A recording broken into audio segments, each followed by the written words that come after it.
Halo semua kelas 7, kita ketemu lagi di fisika. Nah, di topik ini Miss mau bahas tentang gerak lurus. Oke, materi kita tentang gerak lurus, maka kita akan belajar apa sih gerak lurus itu dan apa aja besaran-besaran yang terdapat pada gerak lurus. Kita lihat ya slide-nya.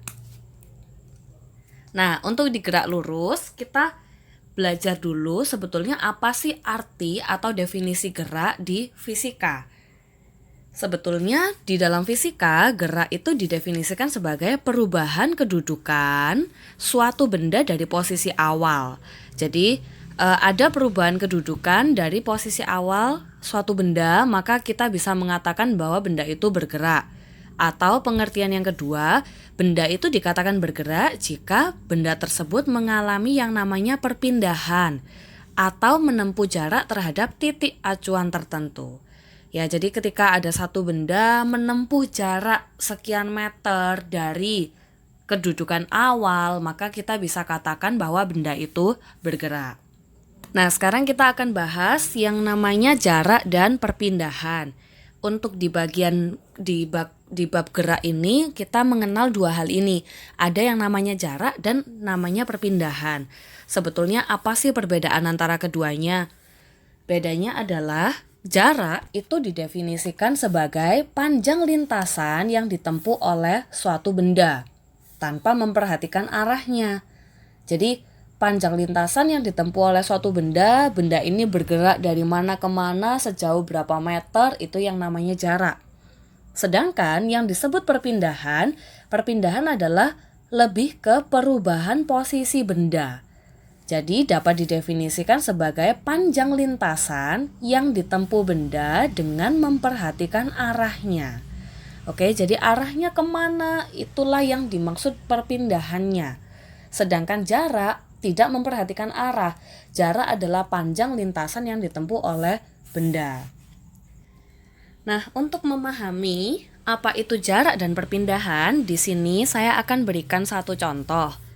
Di sini saya sediakan satu maps ya. Pasti kalian kenal dan familiar lah tentang maps ini. Ya, ini tentang tempat yang sering kita kunjungi.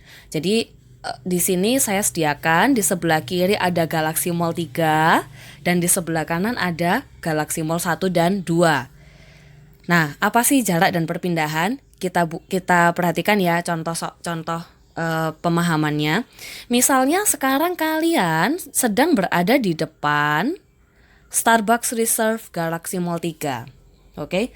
Nah, kalian ingin bergerak, kalian ingin berpindah menuju ke Hokben di Galaxy Mall 2. Tujuan kalian adalah di sini. Ya.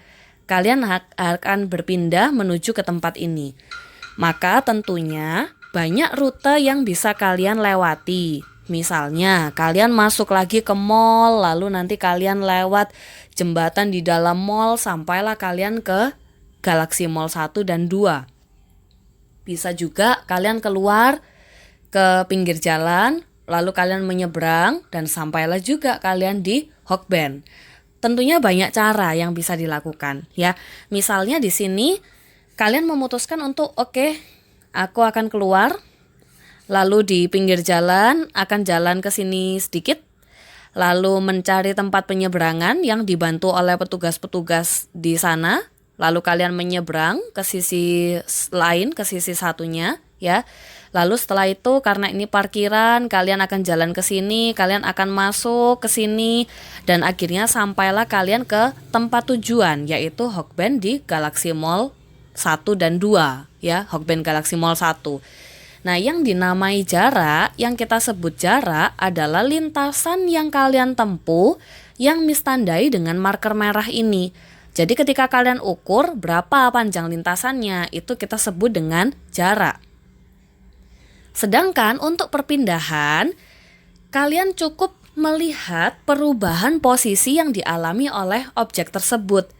Posisi awal kalian berada di sini, di Starbucks Reserve Galaxy Mall 3. Ini kita sebut dengan posisi awal. Ya. Nah, posisi akhirnya kalian berada di sini, di Hokben. Posisi akhir berada di sini.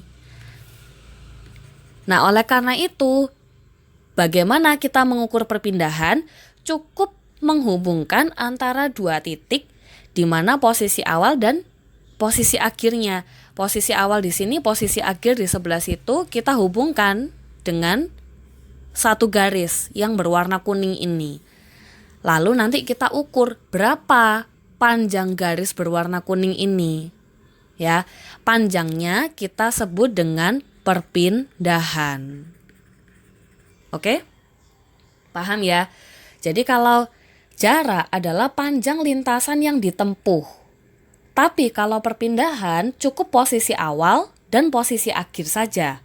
Lalu kalian tarik garis, itulah perpindahannya. Ya. Sebagai contoh soal, coba kita kerjakan sama-sama. Ada satu soal mengenai jarak dan perpindahan. Vita mengendarai sepeda motornya pada lintasan lurus ke arah utara sejauh 800 meter. Karena bensinnya mau habis, maka dia memutuskan untuk berbelok ke arah timur sejauh 600 meter. Pertanyaannya, berapakah jaraknya dan berapakah perpindahannya yang telah ditempuh oleh Vita? Sebelum mengerjakan soal, Miss review sebentar arah mata angin. Oke, ini adalah utara, selatan, timur ada di sisi sini, barat ada di sini. Nah, supaya kalian bisa lebih memahami soal, disarankan untuk menggambar panjang lintasannya, ya. Jadi dia awalnya di titik ini misalnya. Dia berjalan lurus ke arah utara, utara itu adalah ke atas, sejauh 800 meter. Setelah itu dia bergerak ke arah timur, timur itu sebelah kanan, berarti dia akan ke sini, 600 meter. Ya kan? Sekarang dia berada di titik ini.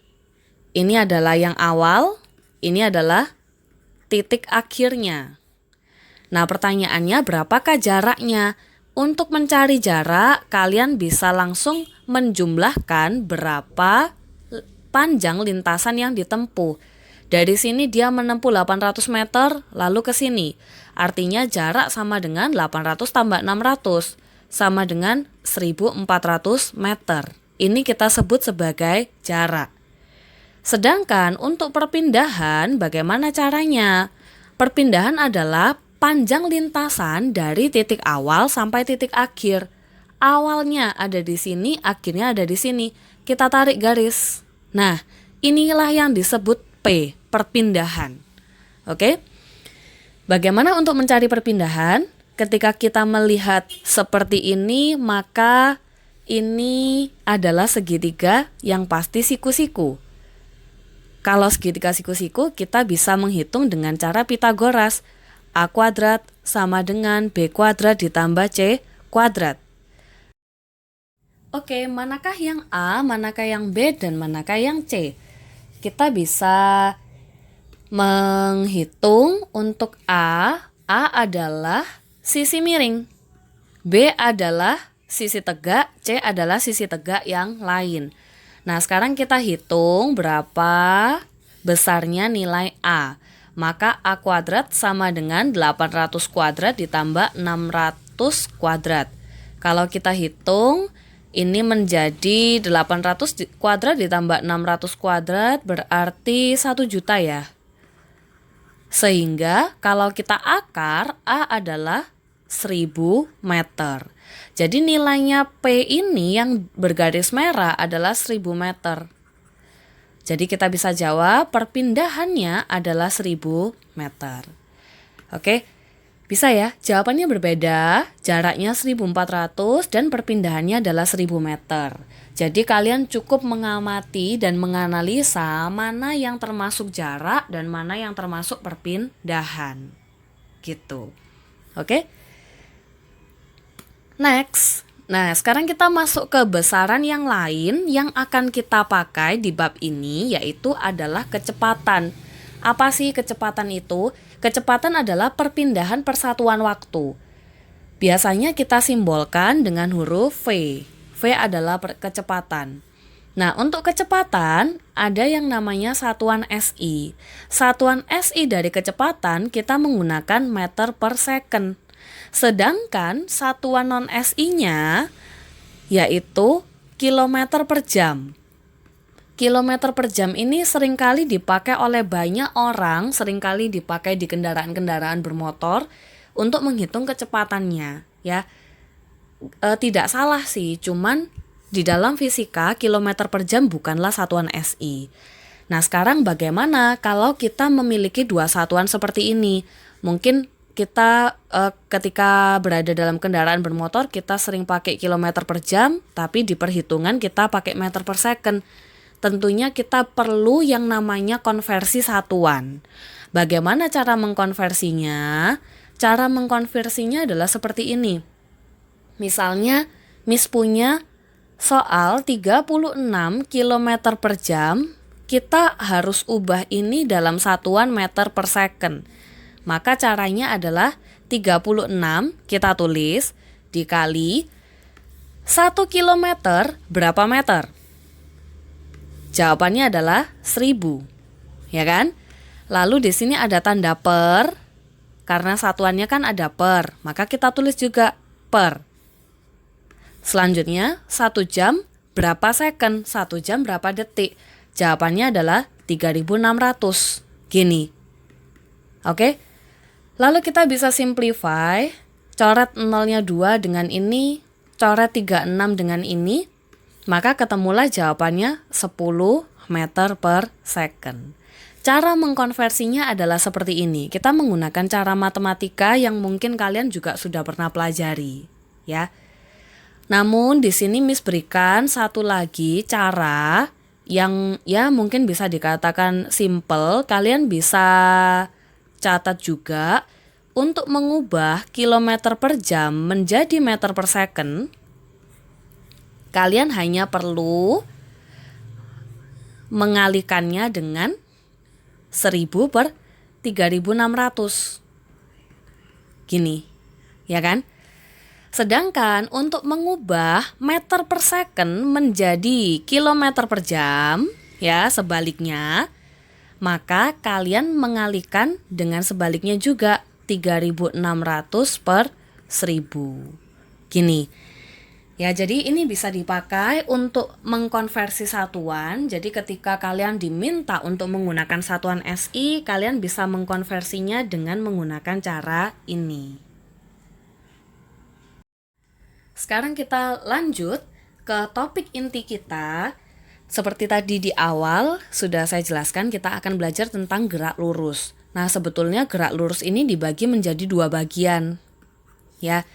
Yang pertama adalah gerak lurus beraturan atau yang sering kita singkat dengan istilah GLB. GLB itu adalah gerak lurus beraturan, oke? Nah, yang satunya adalah gerak lurus berubah beraturan atau yang sering kita singkat dengan kata GLBB. Ya, jadi dari sini kalian sudah belajar dua istilah GLB dan GLBB. GLB adalah gerak lurus beraturan, GLBB adalah gerak lurus berubah beraturan. Nah, dari dua istilah ini, dari dua topik ini, kita akan bahas satu persatu. Kali ini kita akan bahas dulu mengenai gerak lurus beraturan, yaitu GLB. Nanti di selanjutnya baru kita akan membahas yang GLBB, ya. Nah, ini kita lihat apa itu gerak lurus beraturan. Gerak lurus beraturan itu artinya gerak suatu benda dengan kecepatan konstan. Jadi kita tahu benda itu bergerak dengan constant speed. Constant speed artinya benda atau objek yang bergerak tidak mengalami percepatan, tapi konstan bergerak dengan kecepatan tertentu. Dan di sini kita menggunakan satu rumus, V sama dengan S per T. Sebetulnya rumus ini pernah kalian pelajari di kelas yang sebelumnya. Mungkin kalian lebih mengenal dengan J sama dengan K kali W. Ya, atau kita bisa sebut jarak sama dengan kecepatan kali waktu. Nah, tapi karena kalian sekarang sudah belajar fisika, kita belajar istilahnya J itu jarak, distance, jadi kita simbolkan dengan S. Kecepatan itu ada speed, ada velocity, ya.